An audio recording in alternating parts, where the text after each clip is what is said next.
नमस्ते मित्रों, आपने पंचतंत्र की अद्भुत और शिक्षाप्रद कहानियाँ तो अवश्य ही सुनी होंगी। यदि नहीं सुनी तो आप हमारे इस चैनल पर इन कहानियों का आनंद ले सकते हैं।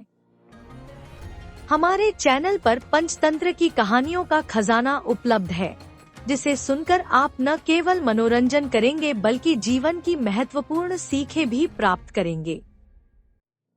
चैनल के इस विशेष भाग में हम पंचतंत्र से चुने गए कुछ अमृत बिंदु आपके समक्ष प्रस्तुत कर रहे हैं। ये शिक्षाप्रद और रोचक बातें आपको न केवल पसंद आएंगी बल्कि आप इन्हें बार बार सुनना चाहेंगे। तो देर किस बात की, सुनिए, सीखिए और इन अनमोल बातों का आनंद लीजिए। मैं आज आपको धन के बारे में जो धारणाएं प्रचलित है उसके बारे में पंचतंत्र से ली गई इस कुछ बातें बताना चाहता हूँ। श्लोक।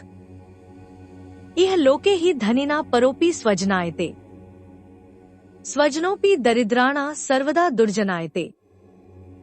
अर्थ, इस संसार में धनवान व्यक्ति के लिए अजनबी भी अपना स्वजन बन जाता है, जबकि निर्धन व्यक्ति के अपने सगे संबंधी भी उसे पराया और बुरा मानने लगते हैं। विस्तृत भावार्थ। यह श्लोक संसार के व्यवहारिक सत्य को उजागर करता है, जहां धन के आधार पर रिश्तों और व्यवहार का स्वरूप तय होता है। एक, धनवान की लोकप्रियता। धनवान व्यक्ति के पास लोग स्वार्थवश आकर्षित होते हैं। अजनबी व्यक्ति भी धनवान से संबंध स्थापित करने की चेष्टा करता है और उसका मित्र या रिश्तेदार बनने की कोशिश करता है। यह स्वाभाविक रूप से दर्शाता है कि समाज में धनवान व्यक्ति को लोग अधिक महत्व देते हैं। 2, निर्धन की उपेक्षा। निर्धन व्यक्ति के साथ स्थिति विपरीत होती है। उसके अपने सगे संबंधी, जो प्राकृतिक रूप से उसके साथ होने चाहिए, धन के अभाव में उससे दूरी बना लेते हैं। निर्धनता के कारण वे उसे सम्मानहीन या अयोग्य मानने लगते हैं। 3, स्वार्थ और रिश्तों का असली स्वरूप। यह श्लोक स्वार्थ की वास्तविकता को उजागर करता है। जहां धन है वहां लोग आकर्षित होते हैं, चाहे संबंध स्वाभाविक न भी हों। और जहां धन का अभाव है वहां स्वाभाविक रिश्ते भी छूटने लगते हैं। संदेश। इस श्लोक का गहरा अर्थ है कि धन समाज में रिश्तों और व्यवहार का एक प्रमुख आधार बन चुका है। यह सिखाता है कि धन का प्रभाव रिश्तों को अस्थायी रूप से बदल सकता है, लेकिन वास्तविक संबंध स्वार्थ से परे होते हैं। व्यक्ति को यह समझना चाहिए कि सच्चे रिश्ते और मित्र वही हैं जो धनाधन की स्थिति में समान रूप से साथ खड़े रहें। धन का मोहभंग होने पर सच्चे संबंधों की पहचान हो जाती है। श्लोक। अर्थेभ्योऽपि हि वृद्धेभ्यः संवृत्तेभ्यस्ततस्तता, प्रवर्तन्ते क्रियाः सर्वाः पर्वतेभ्य इवापगाः। अर्थ, यह श्लोक बताता है कि जैसे नदियां पहाड़ों से उत्पन्न होकर चारों दिशाओं में प्रवाहित होती हैं, उसी प्रकार समाज की सारी गतिविधियां और कार्य धन, अर्थ से उत्पन्न होकर विभिन्न रूपों में संचालित होते हैं। विस्तृत भावार्थ। यह श्लोक जीवन और समाज में धन के महत्व और उसकी उत्पत्ति के प्रभाव को स्पष्ट करता है। इसमें धन को मानव जीवन और समाज के समस्त कार्यों का आधार माना गया है। इसे नदियों और पर्वतों के संबंध से जोड़ा गया है ताकि इसके प्रभाव और प्रवाह को समझाया जा सके। एक, धन का स्रोत। धन को इस श्लोक में पर्वत के रूप में देखा गया है। जैसे नदियां पहाड़ों से उत्पन्न होती हैं और चारों दिशाओं में प्रवाहित होती हैं, वैसे ही धन के स्रोत से अनेक कार्य शुरू होते हैं। 2, कार्य का प्रवाह। धन के आधार पर समाज में व्यापार, शिक्षा, निर्माण, कला, विज्ञान और सभी प्रकार की गतिविधियां संचालित होती हैं। धन को इन क्रियाओं की शुरुआत का मुख्य कारक बताया गया है। 3, समाज पर प्रभाव। जिस प्रकार नदियां अपनी दिशा में बहते हुए उपजाऊ मिट्टी, पानी और अन्य संसाधन प्रदान करती हैं, उसी प्रकार धन से समाज में संसाधनों का प्रवाह होता है। यह समाज की उन्नति, स्थिरता और विकास का आधार बनता है। 4 विविध उपयोग। धन का उपयोग केवल भौतिक सुख सुविधाओं के लिए नहीं, बल्कि समाज की स्थिरता और मानवीय कार्यों के लिए भी होता है। शिक्षा, स्वास्थ्य, सामाजिक विकास और सांस्कृतिक उन्नति धन के बिना असंभव है। 5. धन की महत्ता। यह श्लोक यह भी बताता है कि धन एक गतिशील साधन है। यह केवल एकत्रित करने के लिए नहीं, बल्कि सही दिशा में उपयोग के लिए है। जैसे नदियां केवल जल संचित नहीं करती, बल्कि प्रवाहित होकर अनेक जीवनों को संजीवनी देती हैं। सार। यह श्लोक धन की केंद्रीय भूमिका को रेखांकित करता है।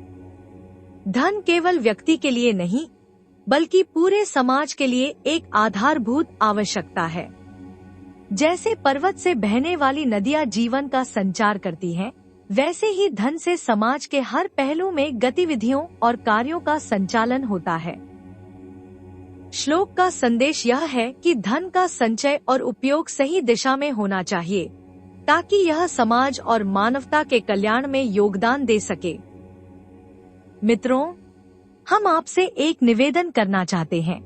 आप सभी ने बहुत रुचि और प्रेम पूर्वक हमारा यह वीडियो देखा है। इसके लिए हम आपके आभारी हैं कि आपने हमें इस लायक समझा। लेकिन हमने यह भी देखा है कि आप लोग वीडियो तो देखते हैं, पर हमारी चैनल को सब्सक्राइब नहीं करते। इसलिए हम आपसे विनम्र अनुरोध करते हैं कि यदि आपको यह वीडियो पसंद आ रहा है, तो कृपया अभी और इसी समय हमारी चैनल को सब्सक्राइब करें। आपके सहयोग के लिए धन्यवाद। श्लोक। अश्नादिन्द्रियाणि स्युः कार्याण्यखिलान्यपि एतस्मात् कारणाद् वित्तं सर्वसाधन मुच्यते। अर्थ। जैसे भोजन सभी इंद्रियों के लिए आवश्यक है और उनके कार्यों को सुचारू रूप से चलाने का साधन है, वैसे ही धन सभी प्रकार के कार्यों और साधनों के लिए अत्यावश्यक माना गया है। इसी कारण धन को सर्वसाधन कहा गया है। विस्तृत भावार्थ। यह श्लोक धन के महत्व और उसकी अपरिहार्यता को गहराई से समझाता है। इसे भोजन और इंद्रियों के संबंध से जोड़कर समाज में धन की अनिवार्यता और उपयोगिता को स्पष्ट किया गया है। एक, भोजन और इंद्रियों का संबंध। जैसे शरीर की इंद्रियों को अपने कार्य करने के लिए भोजन की आवश्यकता होती है, वैसे ही जीवन और समाज में सभी कार्यों को संपन्न करने के लिए धन की आवश्यकता होती है। बिना भोजन के इंद्रियां दुर्बल हो जाती हैं और अपने कार्यों को नहीं कर पाती। उसी प्रकार बिना धन के जीवन की सामान्य गतिविधियां और समाज के बड़े कार्य रुक जाते हैं। 2, धन की अनिवार्यता। धन को सभी साधनों का मूल और आधार बताया गया है। कोई भी कार्य, चाहे वह छोटा हो या बड़ा, धन के बिना पूरा नहीं किया जा सकता। धन वह साधन है जो अन्य साधनों को जुटाने में मदद करता है, जैसे व्यापार, शिक्षा, स्वास्थ्य, निर्माण आदि।